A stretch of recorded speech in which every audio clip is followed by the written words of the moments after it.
Oke. Kalau saya memberikan kata-kata tentang berpikir komputasional, apa yang ada di pikiran kalian? Komputer, terus apa lagi? HP, apa lagi? Laptop, apa lagi? Internet, elektronik, wifi, mouse,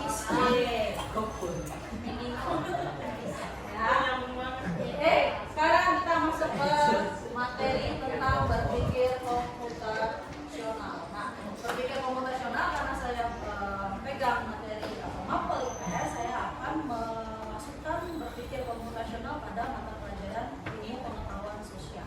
Nah, tujuan dari pembelajaran ini ialah tentang satu, kalian diminta atau diharapkan untuk bisa atau diharapkan mampu untuk menjelaskan bagaimana berpikir komputasional. Ya, kemudian kalian diharapkan untuk bisa mengidentifikasi langkah penyelesaian masalah sosial secara komputasional. Kemudian yang terakhir, coba dibaca Aulia. Silakan dibaca Ul. Menerangkan dalam memecahkan masalah sosial sederhana. Jadi setelah menjelaskan, kemudian mengidentifikasi, kalian bisa menerapkannya. Nah, kita langsung saja ke materi. Nah, berpikir komputasional. Berpikir komputasional, coba dibaca Adam. Kemudian berpikir komputasional.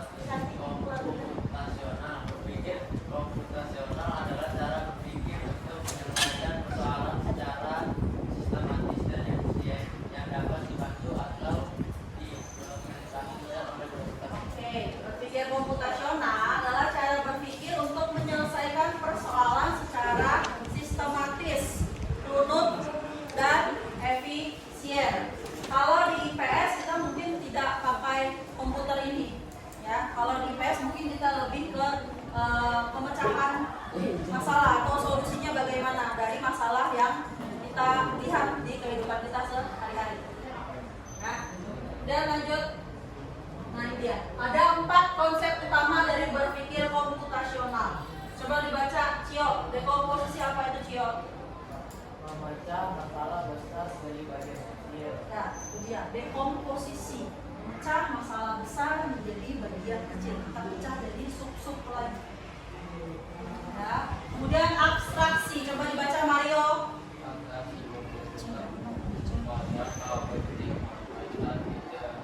Ya, memfokuskan hal-hal yang penting. Yang nggak perlu kita sisihkan dulu.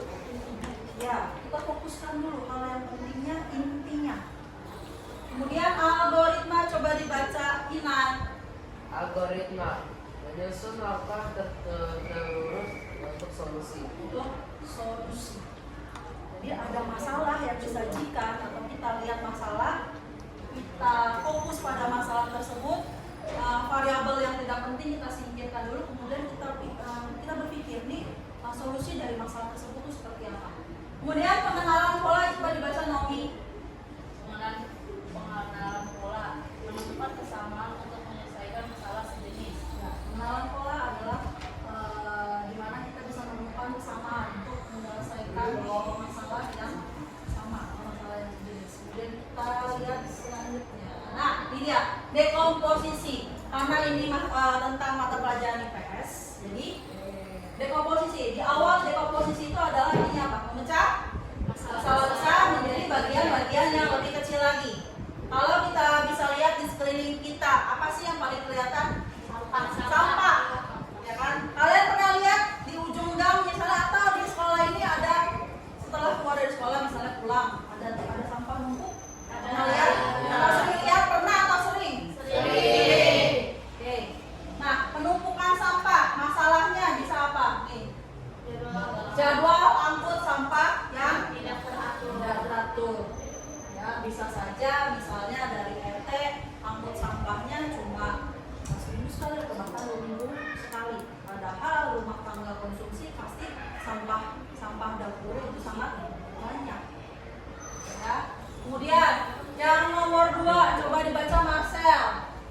Tempat penampungan sementara cukup kecil bahkan jauh. Oke, jadi sebenarnya ketika sampah kalian di depan rumah itu diambil, itu ada tempat penampungan sementaranya, tempat penampungan sampah sementara. Nah, ada kemungkinan penumpukan sampah terjadi ketika tempat nampungnya kecil, jadi bentar-bentar dulu lah.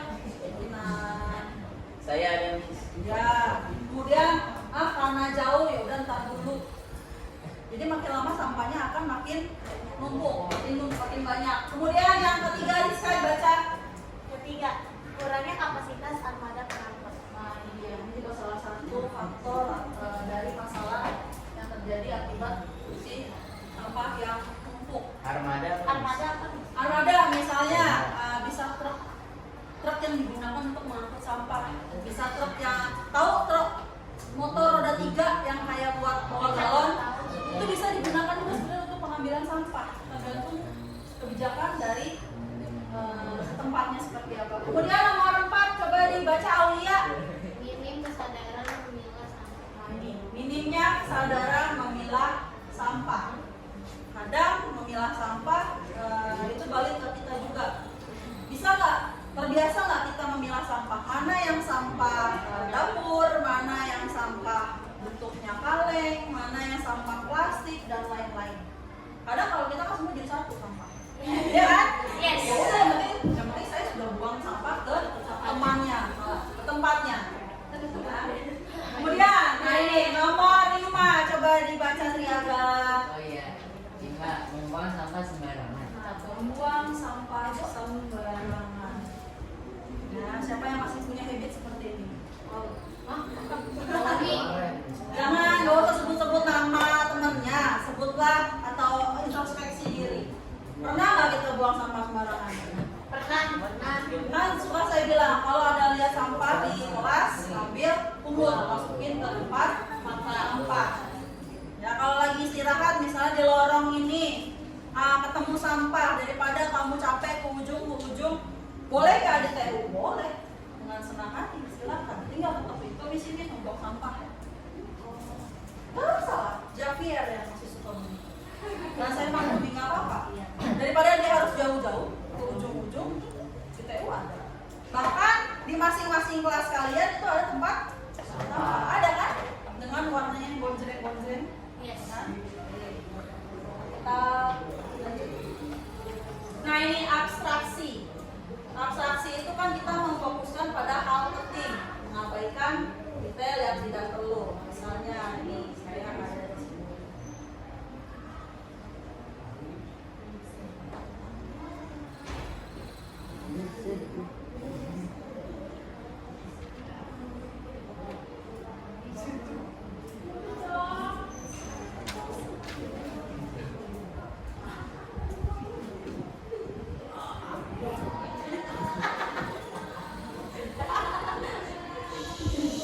Nah, tadi kan kita sudah melakukan dekomposisi, sudah melihat masalah dari lingkungan sekitar sekolah kita, yaitu apa tadi?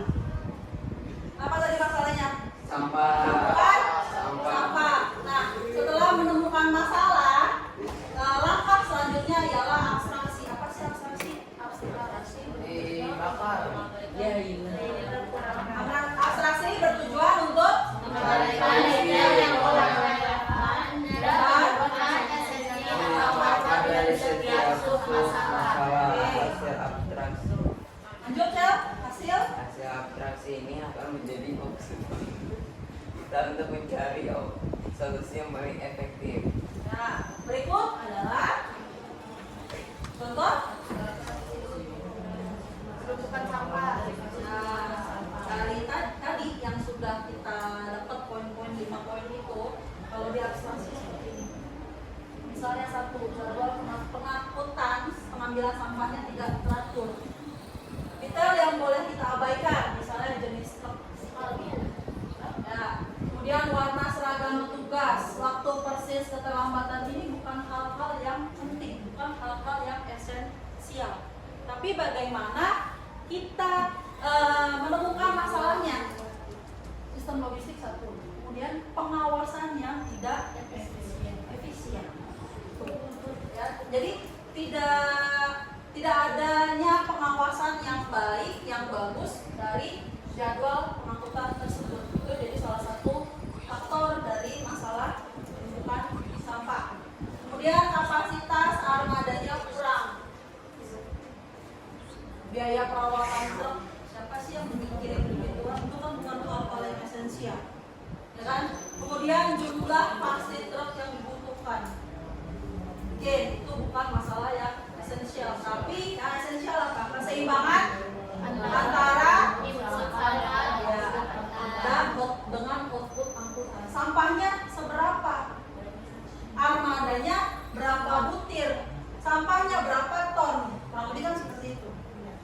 setidaknya sampah yang ada itu harusnya kan balance jumlahnya sama angkutannya sama armadanya. Kemudian minimnya kesadaran dalam memilah sampah. Coba dibaca yang tabel yang tengah, Kevin. Tingkat pendidikan warga, jenis warga sampah yang dimiliki warga. Kemudian hal yang esensialnya, Ketiadaan budaya memilah sampah sebagai tanggung jawab kolektif. tanggung jawab kolektif. Apa sih tanggung jawab kolektif? Ada yang tahu tanggung jawab kolektif? Tanggung jawab bersama. Jadi ketika lihat temennya sampah plastik, dibuangnya ke tempat sampah yang sama. Ada lagi yang membuang kertas ke tempat sampah yang sama. Itu kan tanggung jawab kita bersama. Ditegur nggak baik? Dikasih tahu nggak? Ya kan, kalau misalnya ada tempat sampah yang memang khususan untuk sampah-sampahnya, kita bilangin, itu sampah plastik dibuangnya ke yang jenis plastik, yang buangnya ke yang sampah kertas ya akan dibuangnya masukin ke lubang yang untuk sampah kertas. Gitu, yang memilah sampah. Kemudian ini membuang sampah sembarangan. Jadi sampah yang dibuang, kemudian lokasi spesifik tempat pembuangan liar itu bukan hal-hal yang penting. Yang penting ialah di lemahnya disiplin dan pemahaman dampak perilaku individu. Sejauh mana disiplin kalian dalam membuang sampah? Sejauh mana kalian bisa ikut membantu mengingatkan teman kalian dan sebagai bentuk tanggung jawab kolektif? Ada nggak lihat temennya buang sampah sembarangan terus dicuekin aja? Ada nggak di sini? Ada? Ada? Tidak? Mudah-mudahan sih tidak ada. Ya, karena itu sebagai tanggung jawab kolektif, tanggung jawab kita bersama sebagai pelajar Indonesia, sebagai pelajar dan sebagai warga masyarakat kalau di lingkungan. Oke, nah dengan abstraksi kita bisa mengubah fokus dari masalah yang bersifat fisik atau kejadian menjadi masalah yang bersifat konseptual atau sistemik. Jadi kelihatan ya, contohnya jika fokus pada sistem logistik yang tidak efisien, solusinya bukan hanya beli truk baru, tapi apa? Merancang ulang rute dan jadwal. Supaya apa? Supaya pengangkutan sampah bisa berlangsung secara maksimal, pengangkutannya bisa maksimal. Misalnya dibikin jadwal Senin sama Rabu RT sekian, RT 2 misalnya, Selasa sama Kamis RT sekian. Jadi nggak ada tuh yang namanya cerita sampah numpuk sampai lalatnya kemana-mana, bahkan sampai penuh belatung. Jijik nggak kalian kalau lihat? Banget kan, apalagi di lingkungan tempat tinggal. Kalau di lingkungan sekolah jelas kayaknya nggak banget ya, lingkungan tidak mencerminkan sekali. Ya. Kemudian ketika kita fokus pada ketiadaan budaya pemilahan, solusinya apa? Edukasi. Misalnya dari OSIS bisa mau bikin kampanye edukasi dalam memilah sampah. Ya, sampah yang mana dibuang ke tempat yang mana, dipilah-pilah. Misalnya kalau sampah plastik, sampah botol plastik itu kan punya kantin ya, ada kantin kan. Terus ada yang jual minuman juga kan. Itu harusnya bisa dipilah sampah plastik tersebut. Mudah-mudahan ketika sampah plastik itu dikumpulin, karena sudah dipilah terus dikumpulin, bisa dijadikan sesuatu yang lebih bermanfaat. Ya, misalnya botol aqua atau botol gunung itu kita bisa bikin jadi pot, bisa bikin sesuatu yang baru lagi dan bisa bernilai lampu. Ganjil. Tas Tas apa misalnya? tas dari plastik. Tas dari botol plastik. Pernah bikin? Kotak pensil. Oh, kotak pensil dari. Oh, saya pernah buat nih tutup botol dari jadi gantungan Nah, baju. ini kan salah satunya. Udah ada. Kita buang sampah di sampah. Ini kan langsung daur dua. Ya.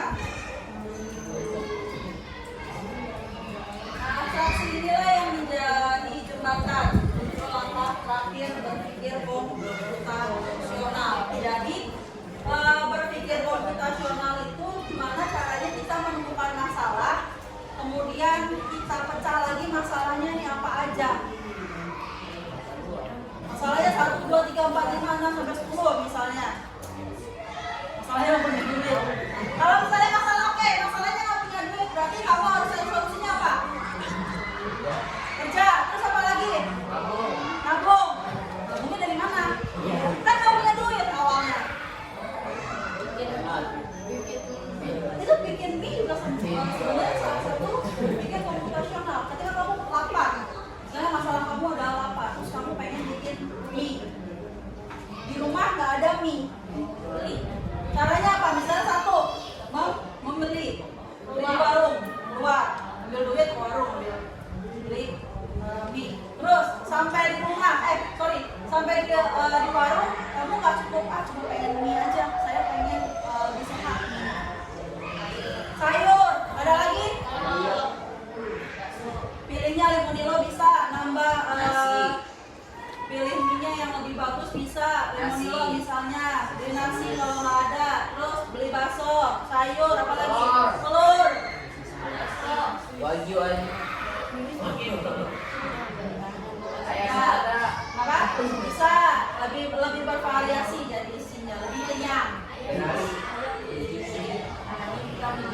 Oke, setelah kita belanja di warung, kita bawa pulang mie-nya.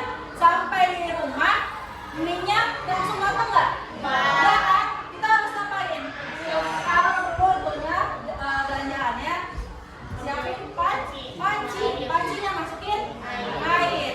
Kemudian nyalain kompor, tunggu sampai mendidih. Nanti kalau itu kita kata-katanya di mendidih. Ya, kalau udah mendidih berarti mie-nya dimasukin. Ya, dibuka dulu, dimasukin ke air yang sudah mendidih. Kemudian di kompor yang sebelahnya, kalau misalnya kalian pengen pakai telur, nyalain nggak kompor sebelahnya? Biar apa? Biar cepet. Ya, cepet nyalain kompor sebelahnya, ambil wajan, nyalain kompor, pecahin telurnya. Oh iya, bisa. Kalau pakai telepon kan nggak perlu pakai minyak. Iya dong. Oh iya. Telepon itu ganti lengket. Apa yang pakai minyak? Berarti teleponnya nggak lengket. Iya dong. Nah, tuh terus apa lagi ditambahin apa? Bakso disusun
kita, itu solusinya udah ada.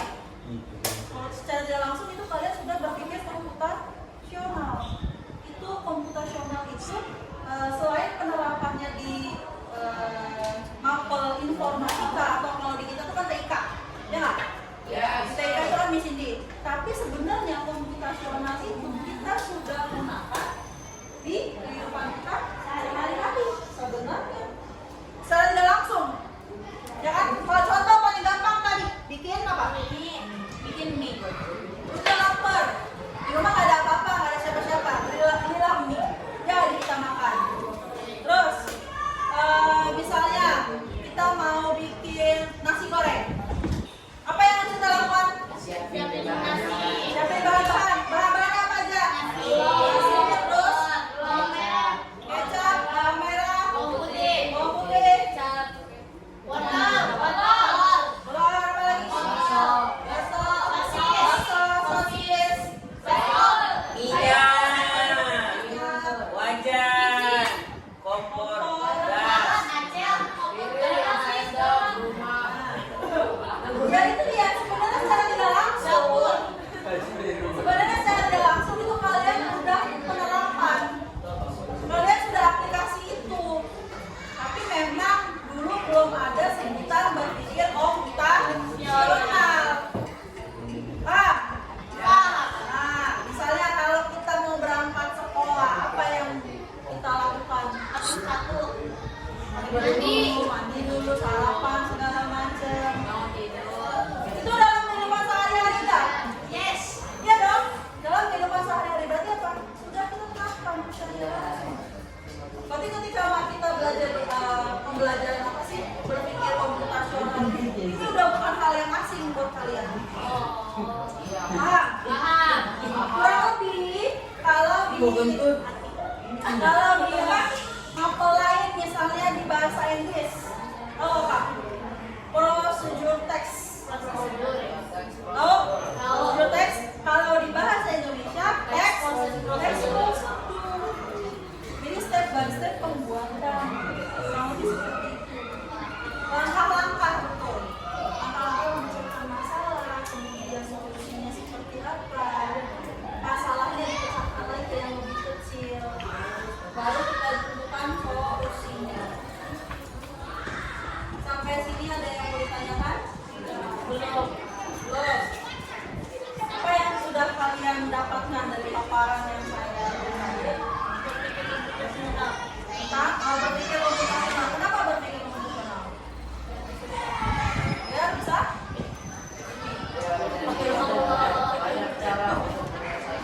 Banyak cara untuk menyelesaikan masalah. Apa lagi? Bisa memilih Ayo, prioritas. Ya, melihat mana skala prioritas dari sebuah masalah, mana yang harus kita dahulukan, mana variabel yang harus kita abaikan. Gitu.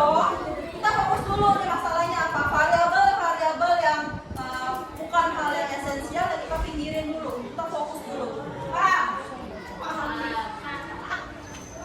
Ada lagi apa yang sudah kalian dapatkan dari berpikir komputasional dari paparan hari ini? Buang sampah.